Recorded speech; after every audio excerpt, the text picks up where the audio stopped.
목사님이 몸살관계로 모든 관계로 대표련 되시는 이광훈 목사님이 주제는 1919년 3.1절 운동 및 정신에 대한 우리 자세에 강해 드리겠습니다.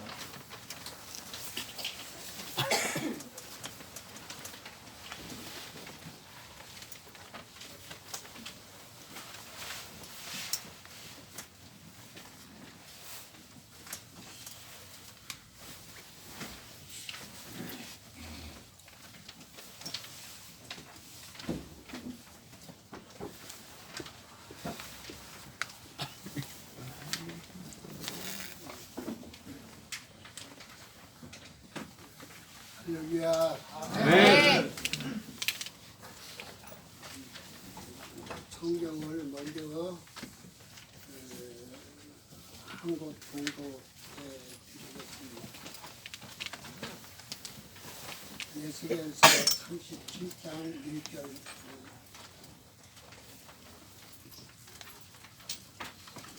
여호와께서 권능으로 내게 임하시고 그 신으로 나를 데리고 와서 골짜기 가운데 두셨는데 거기 뼈가 가져가더라. 나를 그 사방으로 뼈 사방으로 지나가게 하시기로 온주 그 골짜기 지면에 뼈가 신이 많고 아주 말랐더라. 그가 내게 이르시되 인자야 이 뼈들이 너희 살겠느냐 하시기로 내가 대답하되 주 여호와께서 아시나이다. 또 내게 이르시되 너는 이 모든 뼈에게 대언하여 이르기를 이 너희는 마른 뼈들아 여호와의 말씀을 들을지어다. 주 여호와께서 이 뼈들에게 말씀하시기를 내게 생기로 너희에게 들어가게 하리니 너희가 살리라. 너희의 힘줄을 두고 살을 입히고 가죽으로 덮고 너희 속에 생기를 두리니 너희가 살리라. 나 주 여호와의 길을 알리라 하셨다 하라. 아멘. 3.1절 우리 5년 우리가 이 3.1절을 맞이했습니다.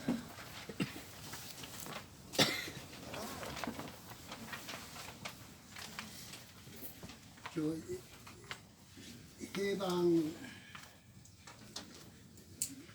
해방 되기 전에 출생하신 분, 그러니까 45년도 우리 손 한번 들어보십시다. 45년 전에 출생하신 분들. 김지영 목사님 이제 30살이요.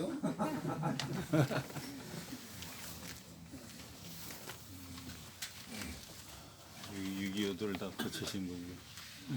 내가 오늘 왜 이 손을 한번 들어보라고 얘기를 했는 건가니, 우리 일제에 우리가 얼마만큼 나라 없는 서름을 받으면서 고통을 당했는가를 우리 해방 이후의 분들은 잘 모릅니다. 그동안에 우리가 해방되기 전에 우리가 일제라고 하는 그 일제의 이 만행이라고 하는 것은 이 글로 다 표현할 수가 없어요. 요새 역사가들이 얘기를 많이 하고 있지만은 그 뼛속 깊이 탄압받고 나라 없는 그 서름을 당하면서 고통당한 거는 역사가들이 얘기해도 다 표현을 다 못한 이런 정말 고통을 가운데서 36년 동안을 우리 민족들이 당했다고 하는 것을 우리는 생각 한번 해야 됩니다. 나라가 없다고 하는 거 우리 고종 황제 시대에 이 나라가 힘이 없어요. 그래가지고는 그때 우리나라가 일제가 그때에 그 여기 중국 전쟁, 그다음에 러시아 전쟁에 그때 전쟁을 하면서 이제 승리를 합니다.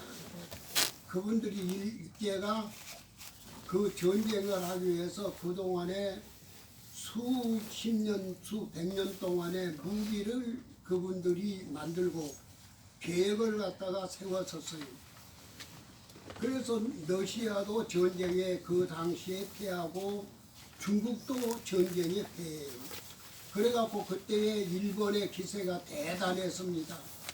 그때에 우리 한국에 일본 이렇게 이제 가까운 분들이 말하자면 앞제비라고 해야 됩니까? 그렇지 않으면 한 분들이 일본하고 한일 협정을 맺자. 그래서 일본의 도움을 받아가면서 우리가 앞으로 국력도 키우고 그 다음에 우리나라가 이렇게 번성하는 길로 가자. 처음에는 이렇게 좋은 의견으로 이 얘기가 돼가지고 그러니까는 1905년도에 한일 합병을 합니다. 한일 합병을 맺습니다.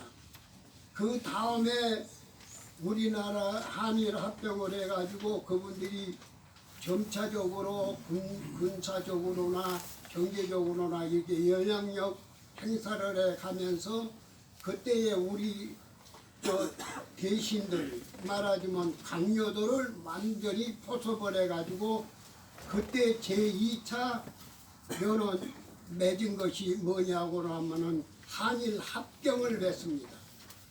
이 한일 합병을 갖다가 이렇게 이제 맺으면서 그때는 내선일체라고 해가지고 내선일체라고 해서 일본하고 한국이 이제는 하나다. 그러니까 하나다 이렇게 해가지고 그때부터 총독 정치가 시작이 한국이 됩니다.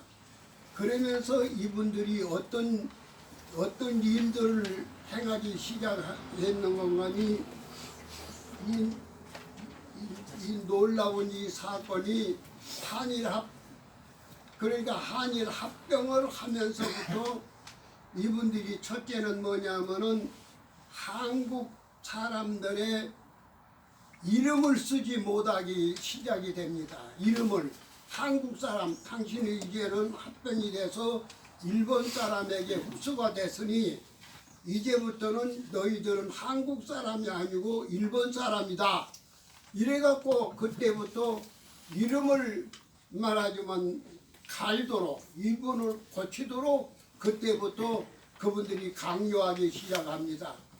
아마 여기 그 45년생 전에 아마 우리 목사님들은 나이 드신 분들은 아마 이름들을 다 개명 다 했을 거예요. 내 이름을 내가 초등학교 들어가려고 하니까 우리 집안이 좀 센 집안이었거든. 그러면은 우리 집안이 이름을 고칠 수가 없다. 개명할 수가 없다니까는 초등학교를 못 들어가게 하는 거예요. 그래갖고 그때 내 이름을 갖다가 이광용인데 하라다 고유라고 이름을 고친 다음에 입학을 허가를 갖다가 했다고. 이름을 첫 번째는 그분들이 이름을 모두들 일본 이름으로 그때 바꿔버려요. 그 다음에는 두 번째 이분들이 한 일이 무슨 일을 했는 건가니 한글을 쓰지 못하게 했어요. 그때부터 너희들은 이제부터 한국 사람이 아니야. 너희들은 우리하고 합병하고 우리의 지배하에 있기 때문에 이제부터 너희들은 말하자면 너희 글을 쓸 수가 없어 해가지고 그때부터 한글을 못 쓰게 하고 일본 글을 그때부터 배우기 시작했어요. 이유를 배워줬어. 그때 나도 일본군을 배워서 지금도 옛날에 초등학교 내가 2학년 때에 해방이 됐어요. 그러니까 그때 1년 반 동안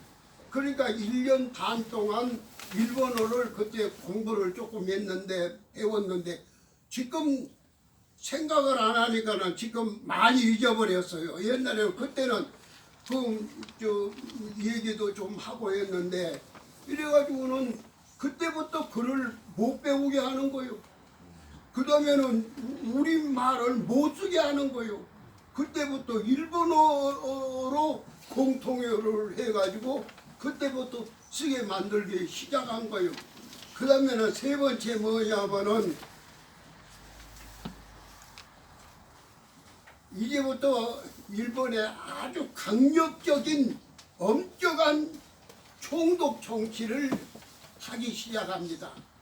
총독 정치를 하면서 그때 무엇이 같이 겸해가지고 한국을 지배했는 건가니 말하자면 강력한 말하자면 정치로 총독 정치를 하면서 군사 정치로 우리 한국을 그때부터 다스리기 시작을 해요. 그러니까는 이제는 이 전체가 이제 묶어지기 시작하는 거예요. 묶기 시작하는 거예요. 그러니까는 행정적으로도 그렇지만 모든 전체가 이제 일본화해야 되고 그 다음에 그 군사 문화에 일반 군사 문화에서 그때부터 우리가 살게끔 그때 그러면서 이분들이 얼마나 포악하고 행포스러운 일들을 그때부터 많이 행하기 시작을 합니다. 첫 번째는 뭔가니 민족 박멸주의를 박멸하기 시작했어요. 우리 한국에 이제 민족을 박멸을 해요. 그때부터 이제 말하자면 싹하니 이렇게 이제 지워버린다고 말이에요. 나는 한국 사람이다. 이거를 지우기 시작하는 거요.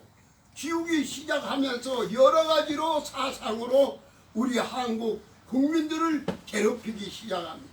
박멸 운동을 시작을 합니다. 그 다음에는 다섯 번째 가서는 뭐냐면은 사업이나 그 다음에는 모든 행정기관에 그 다음에 모든 전체가 일본 사람하고 하나라고 하면서 일본 사람하고 우리 한국하고 차별화를 해요. 고시를 시험을 보더라도 일본 사람 10사람 들어가게 되면 한국 사람은 한 사람이나 두 사람 정도 이런 식으로 말하자면 차별하고 그 다음에 무슨 사업 같은 것을 갖다가 이렇게 사업권 같은 거 제출을 하게 되면은 일본 사람이 꼭 거기 끼워야만이 일본 사람이 주도를 해야만이 그 사업에 말하자면 허가를 내주고 그러니까 결과적으로는 우리 한국 사람들이 사업을 해도 모든 일을 해도 한국 사람이 할 것이 없는 거예요. 일본 사람 아닌 그 사람들의 말하자면 이 주관하에서 모든 사업이나 모든 그 일들을 해 나가도록 그렇게 지금 현재 이 정치를 그분들이 지금 하고 있고 그 다음에는 여섯 번째 가서는 언론을 탄압을 합니다. 언론은 절대로 그 당시에 말하자면 이 신문 같은 거 절대로 일본을 비판을 하거나 일본을 만약에 조금이라도 거슬린 일을 있게 되면 그 다음 날로 모든 언론이 폐간이 되고 그때부터 통제를 받아요. 그리고 신문 같은 것도 한번 이렇게 내려고 하면은 그 감독관이 그 와가지고 계속해서 그걸 갖다가 말하자면 지적을 하고 그 다음에는 마음에 안 들면은 못 내게 만들고 그러니까는 언론도 없을 뿐만 아니라 결사 자유까지도 그때는 억압을 당하는 거예요. 그러니까 한국 사람은 하나로 일본의 그 통치하에서 요는 이제부터 움직일 수가 없어요. 마음대로. 말도 제대로 못하게 하고 언론도 없고 자유도 없어.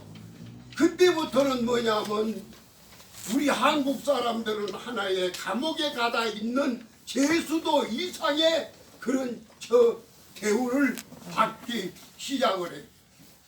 이렇게 한일 합병을 하면서부터 그분들이 완전히 우리 한국을 박멸하기 위해서, 민족적인 박멸을 하기 위해서 이런 말하자면 지금 정책을 그분들이 이게 쓰고 있고, 그뿐만 아니라 외국에 나간 것도 마음대로 나갈 수가 없어요. 우리 한국 사람들.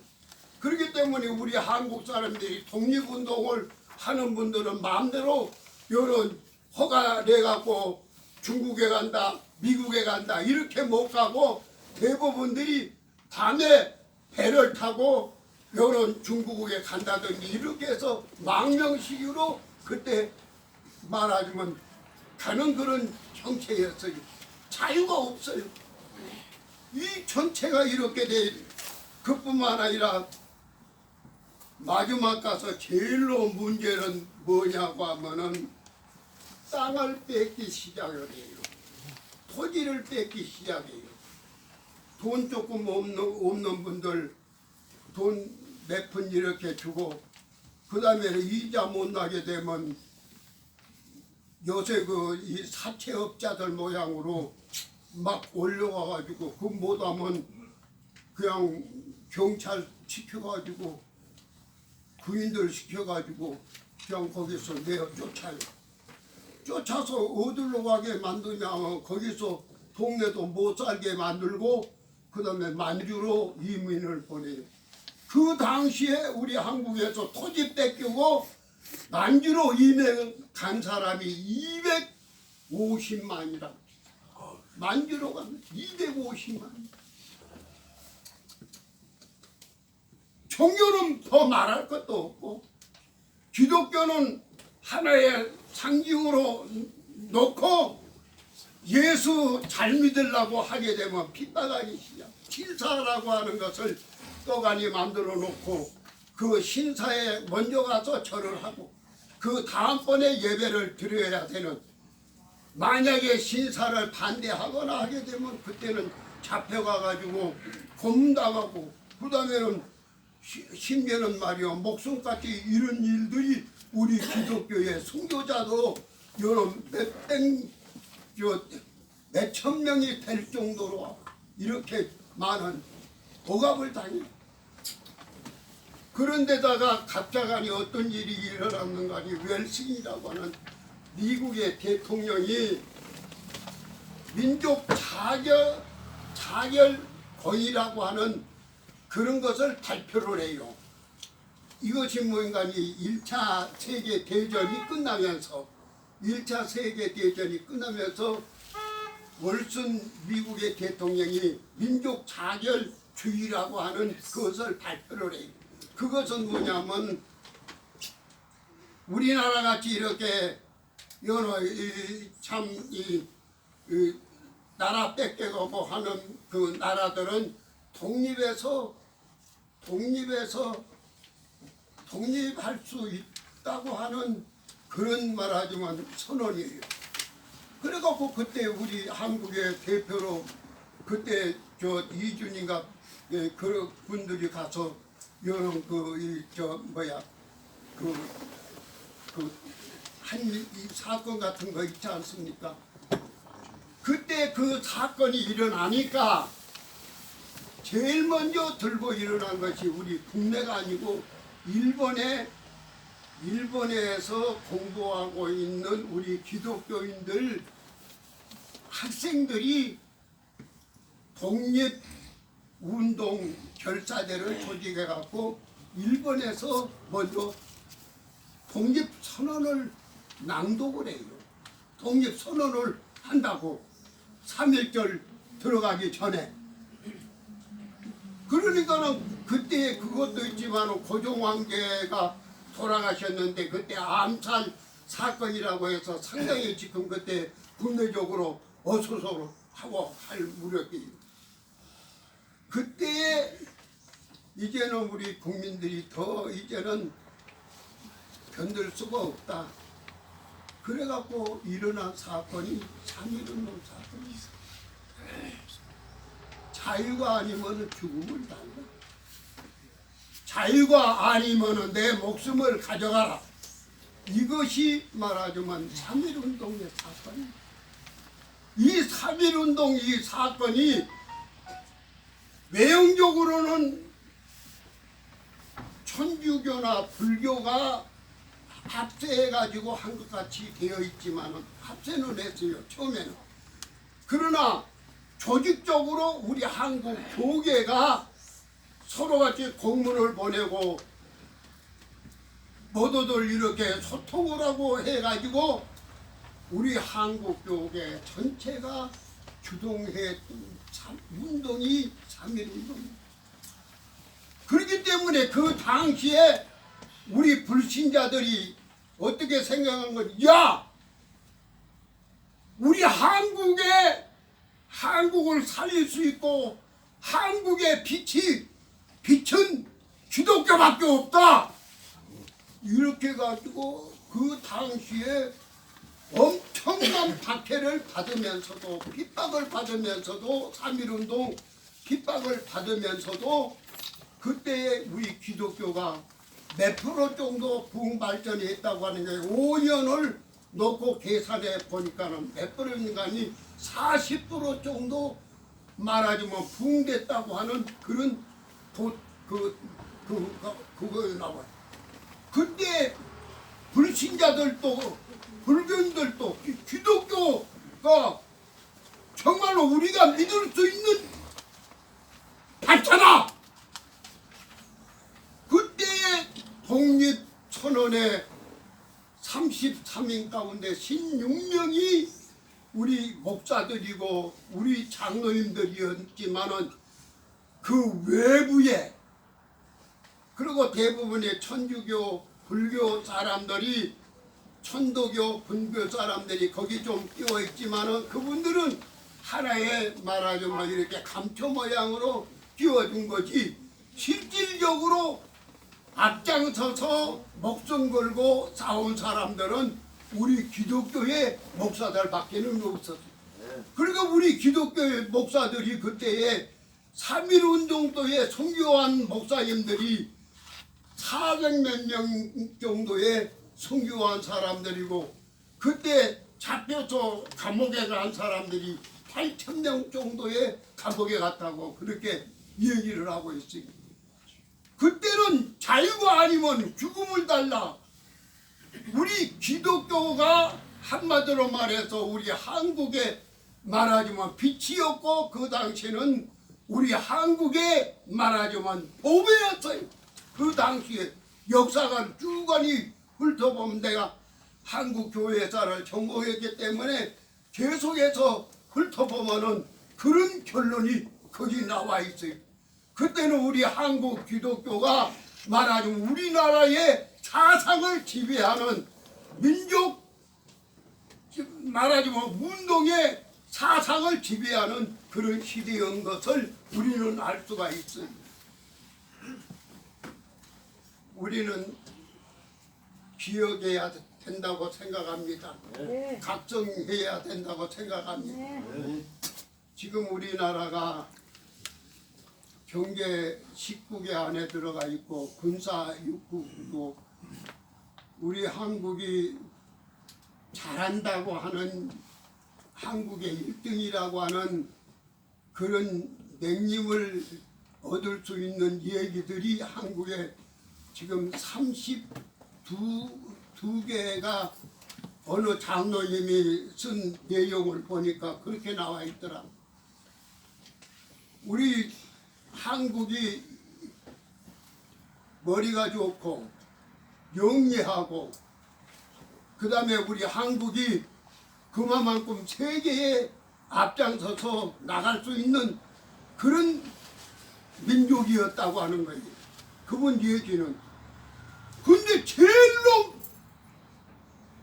이 사건이 현재에 있는 사건이 제일 이거는 도저히 우리가 용납할 수도 없고 이해할 수도 없는 사건이 첫째는 우리 한국의 저출산. 세계에서 몇 년 전만 하더라도 3등 가고 4등 가고 그러더만이 올해는 0.71%라. 앞으로 50년만 되면 소멸 국가가 된다고 그래요. 이 나라가 지금 저출산에다가 두 번째 가서는 자살이 제일로 많은 나라. 자살이 제일 1위의 나라예요. 지금 현재 두 번째 가서 우리나라가 또 1등이 뭐냐면 이혼율이 많다고 그래요. 이혼율이 1위라고 그래요. 지난번에 동아일보에 나와 있는데 한국의 1등 6가지를 갖다가 집어넣는데 저출산, 그 다음에 자살률, 그 다음에 이혼율, 그 다음에 한국에서 이 교통사고가 세계에서 1위라고 그러네. 제일로 한마디로 말해서 있어서는 안 되고 일어나야서도 안 될 이 사건이 현재의 우리 한국에서 일어나고 있다고 하는 겁니다. 우리 목사님들은 이제는 깨어나야 돼요.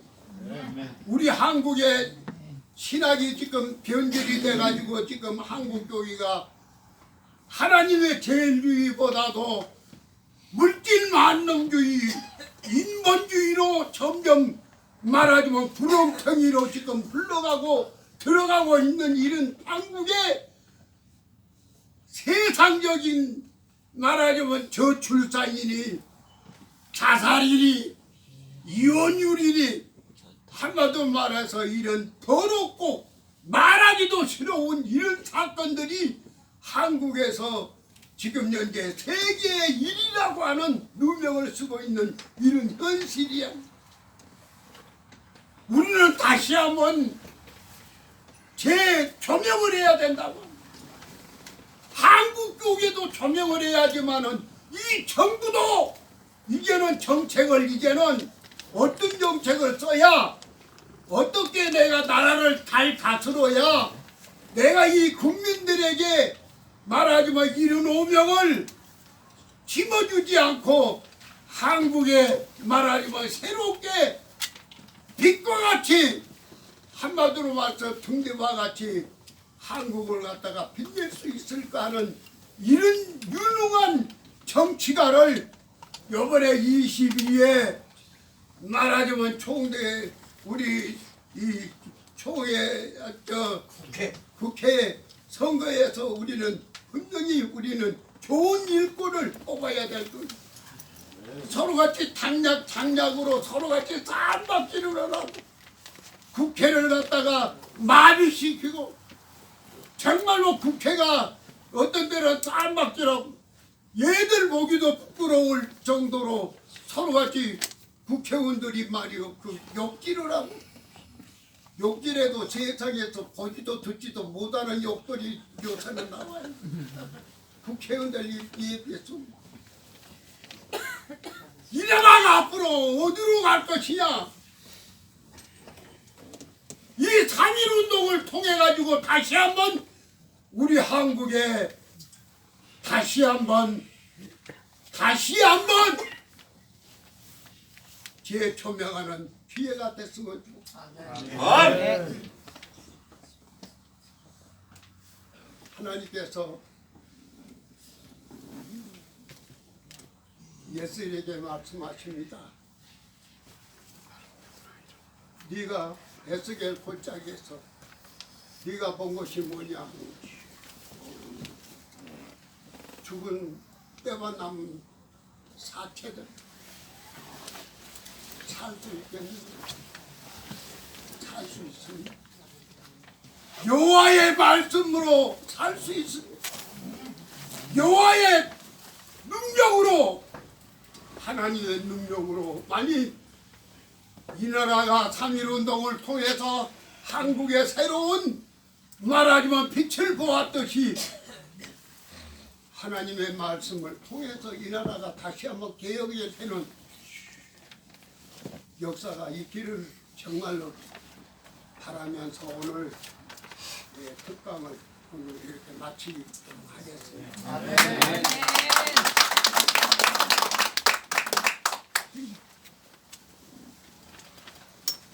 이어서 바로 첫 번째 우리 축사로 본회 고문 되시는 우리 김현식 목사님, 이어 두 번째 축사 우리 본회 고문 김기호 목사님.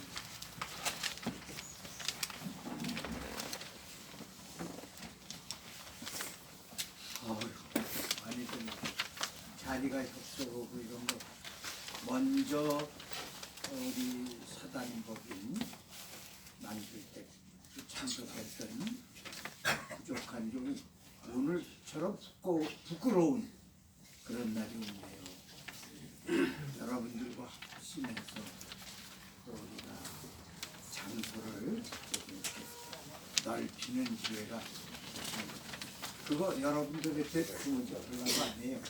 우리 오늘 열변을 구하신 우리 이광용 대표회장이 만들어 놓은 게 있어요. 근데 우리가 너무 그냥 방관해가지고 그걸 아직 찾지 못했는데 어쩌면 여러분들의 기도로 3월 중쯤 되면은 제가 일선에 나가서 장병에 나이가 90도 넘는데 윤 대통령이 한 살 깎아줘서 그래도 감사한데 많이 따진다고 그랬어요. 90 다 됐어.